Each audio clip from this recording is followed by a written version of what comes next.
Hello everyone, आज मैं explain करने वाली हूँ सी योर लव के एपिसोड नंबर 8 को। अगर आपने पिछले एपिसोड मिस कर दिए हैं तो प्लेलिस्ट का लिंक आपको डिस्क्रिप्शन में मिलेगा। एपिसोड की शुरुआत वहीं से होती है जहाँ पिछला एपिसोड एंड हुआ था। जोनाथन शिंजिया को टीज करके कहता है कि मैं श्योर हूँ कि डोंग के सामने तुम्हारा कोई अस्तित्व नहीं होगा और शायद तुमने अपने आप को प्रूव करने और प्रमोशन पाने के लिए यांग को मारने की कोशिश करी। उसकी बातें इतनी सच्ची थी कि शिंजिया को गुस्सा आता है और वो अपने हाथ में पकड़े ग्लास के पानी को सीधे जोनाथन पर फेंकता है, लेकिन जोनाथन तुरंत साइड होता है और वो पानी इलेक्ट्रिक प्लग में जाकर गिरता है, जिसकी वजह से पूरे घर की लाइट चली जाती है। डर के मारे शिंजिया जोनाथन के ऊपर चढ़ जाता है। दूसरी तरफ यांग शाओ के साथ था। वो बोलता है कि पावर कट कैसे हो गई। वो शाओ से ये बोलकर वहाँ से जाने लगता है कि मैं चेक करके आता हूँ, लेकिन अंधेरा होने की वजह से वो शाओ के ऊपर गिर जाता है। वो दोनों क्लोज आ जाते हैं और यांग शाओ के साथ बिताई मोमेंट्स को याद करने लगता है। शाओ यांग के हाथ पर लिखता है क्या बात है। यांग तुरंत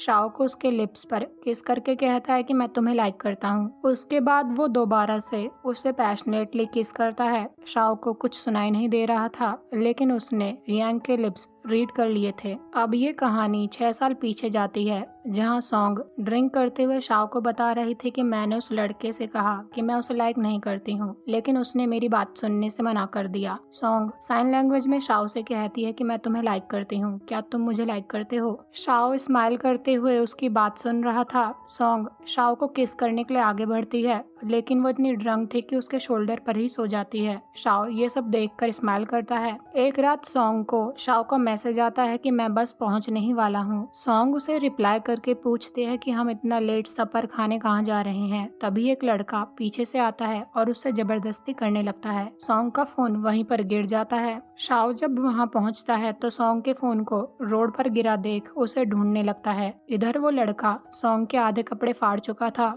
वो जोर जोर से शाओ का नाम चिल्ला रही थी। वो लड़का सॉन्ग से कहता है कि कोई तुम्हें नहीं बचाने वाला है, लेकिन तभी शाओ सॉन्ग को ढूंढता हुआ उस तक पहुंच जाता है। वो उस लड़के को बहुत मारता है। वो लड़का शाओ को धक्का देकर वहां से भाग जाता है, लेकिन अब सॉन्ग बहुत ज्यादा डर चुकी थी। शाओ सॉन्ग के क्लोज आकर उसे कंसोल करता, लेकिन सॉन्ग उसे जोर का थप्पड़ मारकर कहती है कि मैंने तुम्हें कितनी बार पुकारा, लेकिन तुमने मेरी आवाज क्यों नहीं सुनी, तुम सुन क्यों नहीं सकते हो। इस इंसिडेंट के बाद शाओ को एहसास हो जाता है कि वो नहीं सुन पाता। उसकी इस कमी की वजह से वो सॉन्ग को प्रोटेक्ट करने में लेट हो गया। प्रेजेंट में शाओ अपने घर आ रहा था। उसकी मॉम उससे पूछती है कि तुम यहाँ फिर से आ गए, क्या तुम्हारे बॉस से फाइट हुई है। शाओ साइन लैंग्वेज में कहता है कि इस बार सच में मेरी जॉब पूरी हो गई है और यांग ने शिनान लॉन्ग टर्म केयर सेंटर में मेरे लिए इंटरव्यू अरेंज कर दिया है। उसकी मॉम बोलती है कि ये तो अच्छी बात है, वो बहुत नाइस है, उसने अपना प्रॉमिस पूरा किया। दूसरी तरफ ब्रेकफास्ट करते वक्त यांग कहीं खोया हुआ था, तो जोनाथन और शिंजिया उसे ख्यालों की दुनिया से बाहर लेकर आते हैं। शिंजिया बोलता है कि क्या तुम्हें मेरा बनाया हुआ फूड पसंद नहीं आया, जो तुम खाने पर ध्यान नहीं दे रहे हो। यांग स्माइल करके कहता है कि वैसे तुम्हारा बनाया हुआ फूड खाने लायक है। शिंजिया कहता है कि तुम ये क्या बोल रहे हो, मैंने इसे बनाने में कितने एफर्ट डाले हैं। जोनाथन शिंजिया को टीज करते हुए कहता है कि मैं कह सकता हूँ कि तुम किचन के चाकू को बटरफ्लाई वाले चाकू से अच्छा हैंडल कर सकते हो। शिंजिया जोनाथन से बोलता है कि ये मत सोचो कि मैं नहीं समझ सकता हूँ कि तुम मेरा मजाक उड़ा रहे हो। जोनाथन यांग से बोलता है कि अभी तो शाओ को गए हुए कुछ दिन ही हुए हैं और तुम अभी से ही ऐसा बिहेव कर रहे हो। वैसे तुम दोनों के बीच क्या हुआ था। ये सुनने के बाद यांग पास्ट में पहुंच जाता है, जब यांग ने शाओ को किस करके अपना लव कन्फेस किया था और उससे पूछा था कि क्या तुम भी मुझे लाइक करते हो। तभी वहाँ पर लाइट आ गई थी। शाओ ये सुनकर बहुत सैड हो गया था। वो ये बोलकर वहाँ से चला जाता है कि मैं बाहर जाकर चेक करता हूँ। प्रेजेंट में जोनाथन यांग से बोलता है कि क्या हुआ, दोबारा से कहाँ खो गए। तो यांग जोनाथन से कहता है कि क्या तुम्हें शिनान लॉन्ग टर्म केयर सेंटर से कॉन्फर्मेशन मिल गई है। जोनाथन बोलता है हाँ, लेकिन अभी तक तुमने जवाब नहीं दिया कि तुम्हारे और शाओ के बीच क्या हुआ था। लेकिन यांग बात को इग्नोर करके जोनाथन से कहता है कि मैं हिटमैन को तुम्हारे ऊपर छोड़ता हूँ। जोनाथन बोलता है कि मुझे रीजन दो, तो यांग कहता है कि मैं बहुत वीक हूँ, मैं अपने आप को प्रोटेक्ट नहीं कर सकता हूँ, तो मैं इस बात का चार्ज क्यों लूँ, और ये तुम्हारी जॉब है कि तुम मुझे प्रोटेक्ट करो। शिंजिया यांग से कहता है कि तुम अपने आप को वीक कैसे बोल सकते हो। जोनाथन यांग से बोलता है कि कहीं तुमने शाओ को प्रोटेक्ट करने के लिए उसे फायर तो नहीं कर दिया। यांग कुछ नहीं बोलता तो जोनाथन स्माइल करके कहता है कि तभी तुम इतनी जल्दी। वो आगे कुछ बोलता तभी यांग बोलता है कि कुछ चीजों को ना बताना ही बेहतर होता है। जोनाथन कहता है ठीक है, तो फिर प्रिटेंड करते रहो। शिंजिया जोनाथन और यांग से कहता है कि तुम दोनों क्या बात कर रहे हो, मुझे कुछ भी समझ नहीं आ रहा है। तो यांग स्माइल करके शिंजिया से कहता है कि तुम्हें नहीं लगता कि तुम हमारी रूफ के नीचे रहकर हमसे बहुत सारे सवाल पूछ रहे हो। शिंजिया कहता है ठीक है, जब मेरे पास जॉब और रेंट पर एक हाउस लेने के लिए मनी होगी तब मैं यहाँ से चला जाऊंगा। जोनाथन शिंजिया को स्माइल करके देख रहा था तो शिंजिया बोलता है कि क्या हुआ, जब भी तुम मुझे इस तरह से देखते हो तो मेरे साथ कभी भी कुछ अच्छा नहीं होता है। जोनाथन उसके चीक पर उसे टच करके कहता है कि तुम कुछ ज्यादा ही सोचते हो। वो उसे प्यार से पपी बुलाता है तो शिंजिया बोलता है कि अपने हाथ को साइड करो और मुझे ऐसे ही टच मत किया करो। उसी वक्त जोनाथन के फोन पर एक मैसेज आता है। वो यांग से बोलता है कि मैं और शिंजिया उस कल्प्रिट को देख लेंगे जिसने हम पर अटैक किया था, और उस पर्सन को मैं तुम पर छोड़ता हूँ। यांग और शिंजिया को कुछ भी समझ नहीं आता। वो दोनों जोनाथन से पूछते हैं कि तुम किसकी बात कर रहे हो। अगले सीन में यांग जब अपने घर का डोर ओपन करता है तो वहाँ पर उसकी फियांसे जेसिका खड़ी थी। वो यांग को देखते ही हक कर लेती है। यांग उसके सामान को देखकर कहता है कि तुम यहाँ पर क्या कर रही हो। जेसिका कहती है कि मैंने तुम्हें मिस किया,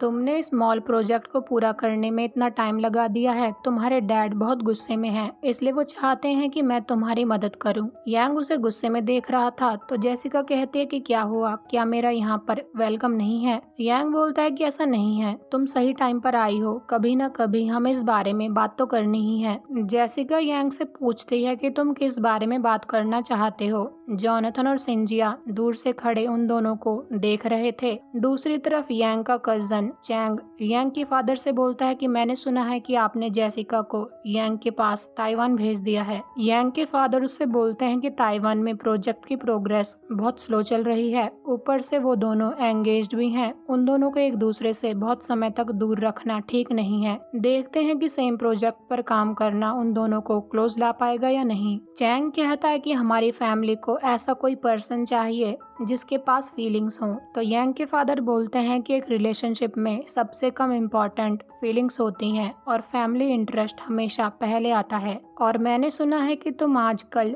चेयरमैन सन की पोती के क्लोज हो रहे हो। चैंग बोलता है हाँ, ये मैं अपनी फैमिली इंटरेस्ट के लिए कर रहा हूँ। यांग के डैड बहुत ही अजीब तरह से स्माइल करते हैं और चैंग को यहाँ पर गुस्सा आ रहा था, लेकिन वो कैसे भी करके अपने गुस्से को कंट्रोल करता है। इधर जोनाथन शिंजिया को साइड में ले जाता है और कहता है कि चुप हो जाओ। शिंजिया कहता है कि ठीक है, और क्या तुम उस लेडी को अवॉइड करने की कोशिश कर रहे हो जो यांग से बात कर रही है, और एक बात बताओ कि उस लेडी का यांग के साथ क्या रिलेशन है, और यांग उसे टी क्यों सर्व कर रहा है। जोनाथन इन सब सवालों को इग्नोर करके शिंजिया से पूछता है कि क्या वो लेडी तुम्हें ब्यूटीफुल लगी। शिंजिया कहता है कि वो इतनी बुरी भी नहीं दिखती है। जोनाथन शिंजिया से पूछता है कि क्या वो मुझसे अच्छी दिखती है। ये सुनने के बाद शिंजिया बोलता है कि क्या तुम पागल हो गए हो, तुम एक वुमन के साथ क्यों कम्पीट कर रहे हो। दूसरी तरफ यांग जेसिका से कहता है कि मैं ऑलरेडी किसी को लाइक करता हूँ। ये बात यांग आंखें बड़ी कर करके बोल रहा था तो जेसिका बोलती है कि तुम्हारी आंखों से बड़ी मेरी आंखें हैं और तुम मेरे साथ ऐसा नहीं कर सकते हो। तुम जानते हो कि अगर हम दोनों ने शादी नहीं करी तो मैं अपने पेरेंट्स से छुटकारा नहीं पा सकती हूँ, और वो मुझे अपनी प्रॉपर्टी भी नहीं देने वाले हैं, इसलिए शादी कर लेते हैं। तुम शादी के बाद जो करना चाहो कर सकते हो, मैं तुम्हें नहीं रोकने वाली हूँ। यांग जेसिका से कहता है कि तुम्हें जो चाहिए मैं तुम्हें दिला दूंगा, लेकिन तुम्हें हमारी एंगेजमेंट को तोड़ना होगा। जेसिका यांग से पूछती है कि क्या तुम सीरियस हो। यांग हाँ में अपना सिर हिलाता है तो जेसिका कहती है कि तुम जानते हो कि अगर हमारी शादी नहीं हुई तो ये हमारे लिए काफी मुश्किल होगा, और अगर वो लड़का तुम्हें लाइक करता है तो तुम उससे बात कर सकते हो। मैं श्योर हूँ कि वो ये बात समझ जाएगा। यांग जेसिका से कहता है कि मैं अभी तक नहीं जानता हूँ कि वो मुझे लाइक करता भी है या नहीं, और अगर वो मुझे लाइक करता भी है तब भी मैं उसे इस पेन से नहीं गुजरने दे सकता हूँ, क्योंकि जिस पर्सन को मैं लाइक करता हूँ वो अपनी लाइफ के डिफिकल्टीज को ओवरकम करने के लिए बहुत हार्ड वर्क कर रहा है और वो अपने गोल को अचीव करने के लिए बहुत मेहनत कर रहा है। इधर हमें शाओ को दिखाया जाता है जो शिनान लॉन्ग टर्म केयर सेंटर में पहुंच जाता है, जहां एक लेडी उससे कहती है कि मैं यहाँ की डायरेक्टर हूँ और तुम्हारा यहाँ वेलकम है। हाल ही में हमने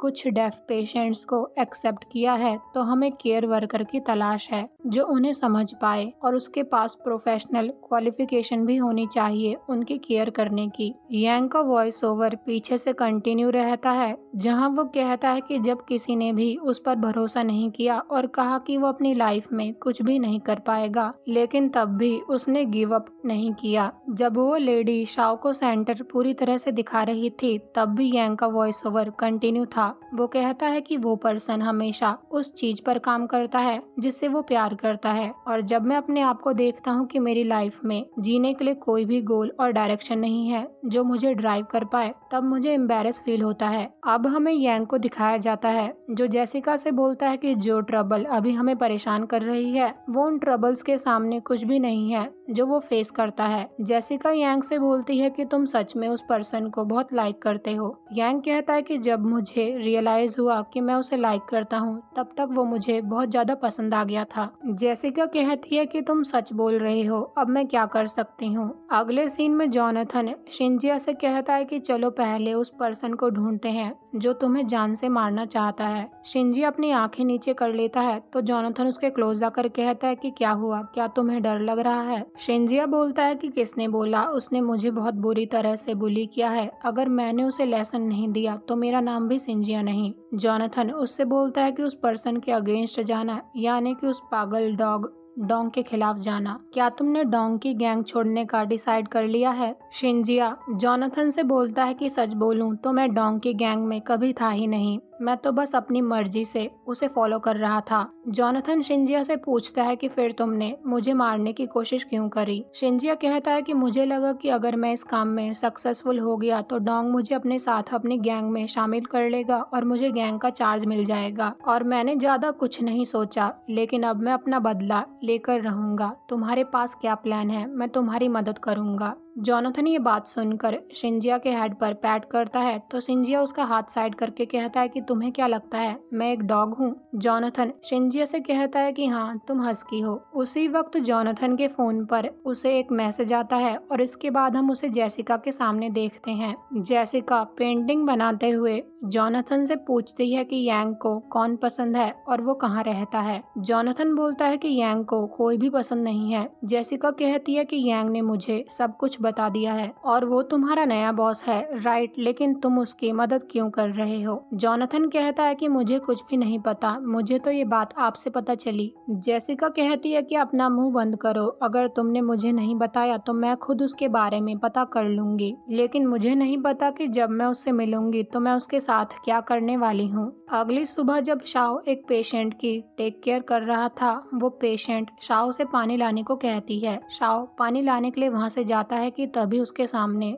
जेसिका खड़ी थी। वो शाओ को ऊपर से नीचे तक देखकर उससे कहती है कि मेरे फियांसे की टेक केयर करने के लिए थैंक्स, और ये सीन यहीं पर कट हो जाता है। जब शाओ जॉब से घर वापस आ रहा था तो उसके घर के बाहर यांग उसका वेट कर रहा था। शाओ को वहाँ देखकर यांग उससे पूछता है कि तुम्हें अपनी नई जॉब कैसी लगी, लेकिन शाओ उसे इग्नोर करके जाने लगता है। यांग उसके हाथ को पकड़कर उसे रोककर बोलता है कि क्या हुआ, तुम इतने बुरे मूड में क्यों हो, लेकिन शाओ उसे इग्नोर करके आगे बढ़ता है। यांग उसे रोककर कहता है कि क्या बात है। शाओ ने यांग की फियांसे जेसिका के लिप्स रीड कर लिए थे। वो इस बात की वजह से यांग से गुस्सा था, लेकिन वो यांग को कुछ नहीं बताता। यांग उससे कहता है कि कहीं तुम इसलिए ऐसा बिहेव तो नहीं कर रहे क्योंकि मैंने कन्फेस किया कि मैं तुम्हें लाइक करता हूँ। अगर तुम मुझे लाइक नहीं करते हो तो तुम मुझे रिजेक्ट कर सकते हो, हम दोनों फ्रेंड्स बनकर रह सकते हैं, लेकिन ऐसा मत करो। अब शाओ गुस्से में यांग से साइन लैंग्वेज में कहता है कि अगर तुम्हारी तुम्हारी पहले से फियांसे थी तो तुमने मुझसे अपना लव कन्फेस क्यों किया? यांग ये सुनकर शॉक होकर शाओ से पूछता है कि तुम्हें ये बात कैसे पता है, लेकिन शाओ उसे इग्नोर करके अपने घर की तरफ जाने लगता है। वो अपने घर तक पहुंच गया था, लेकिन यांग शाओ को उसके घर के अंदर एंटर करने से रोक देता है।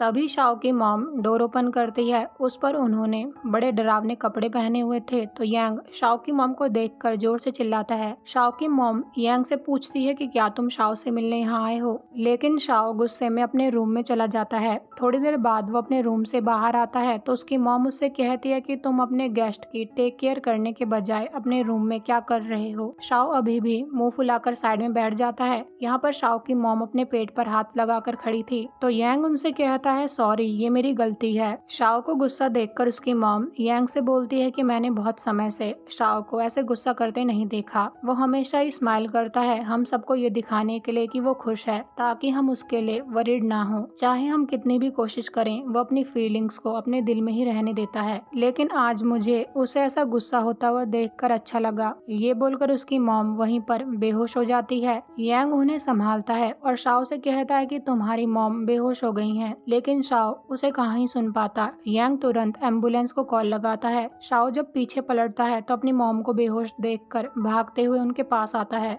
अगले सीन में हम उन दोनों को हॉस्पिटल में देखते हैं। शाओ बहुत ज्यादा दुखी और परेशान था। यांग उसे साइन लैंग्वेज में कहता है कि डॉक्टर ने कहा कि तुम्हारी मॉम ठीक हो जाएंगी। वो शाओ के फेस को टच करने वाला था तो शाओ उसका हाथ साइड करके वहां से जाने लगता है। यांग उसे रोकते हुए बोलता है कि ये तुम्हारी गलती नहीं थी, लेकिन शाओ यांग से बोलता है कि तुम यहाँ से जाओ। यांग कहता है कि मैं यहीं तुम्हारे साथ रुकूंगा, लेकिन शाओ उसे जबरदस्ती वहां से जाने के लिए बोलता है। तो अब यांग शाओ से बोलता है कि तुम सुन और बोल नहीं सकते हो, यहाँ तक कि तुम एम्बुलेंस को कॉल भी नहीं कर सकते हो। अगर मैं वहाँ पर नहीं होता तो तुम्हें क्या लगता है कि क्या तुम सब कुछ हैंडल कर पाते? अब शाओ को गुस्सा आ जाता है। यांग आगे कहता है कि मुझे लगा था कि तुमने ये एक्सेप्ट कर लिया है कि तुम डेफ हो, लेकिन एंड में तुम बस दिखावा कर रहे हो। तुम दिखावा करते हो कि तुम्हें इन सब बातों से कोई फर्क नहीं पड़ता है। वो जोर से चिल्लाता है, शाओ तुम नहीं सुन सकते हो और ऐसी बहुत सारी चीजें हैं जो तुम नहीं कर सकते हो। शाओ इमोशनल हो गया था। वो यांग को जोर का पंच मारता है और ये एपिसोड यहीं पर एंड हो जाता है। मिलते हैं अगले एपिसोड में। Thank you so much for watching.